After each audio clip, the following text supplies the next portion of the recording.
And lastly, this one's an interesting one. This is Josh Downs from UNC.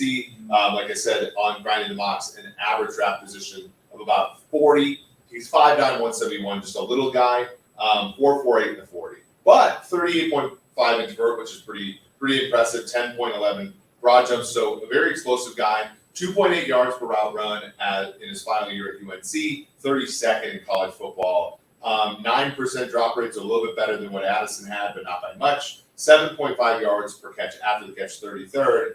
I thought he was slippery after the catch. He looked faster on the field for sure than I think those numbers indicated. Playing in the ACC is not playing in the SEC, but it really was an interesting eval for him.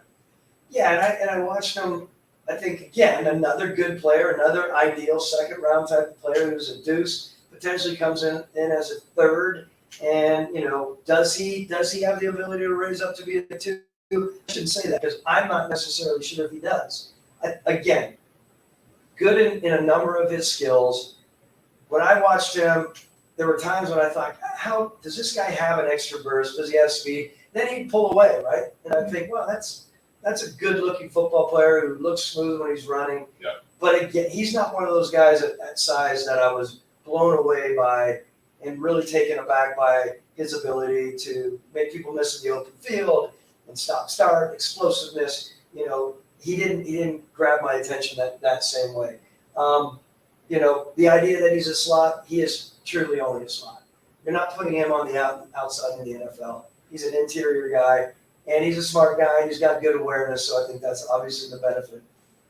Yeah, for sure. I think that, for me, it was very much a situation where you look at him and you're like, this is a contributor. This is not a difference maker, I think. And and at wide receiver, we'll talk about a little bit of my work at PFF, in the playoffs, in late season games against great defenses, your offense does go as your number 2, 3, and 4 receivers go, because as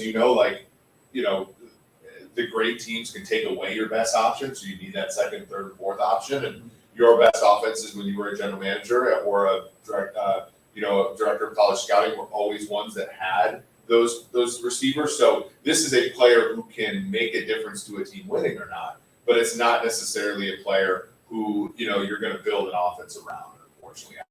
I think, and so 40 seems a little bit rich for my blood as well, just because you're kind of going to a team who's picking in the top 10. You're going to be their second pick, which doesn't necessarily feel all that great. But this has been a free agency class where wide receivers have made hardly anything, and so there are openings here.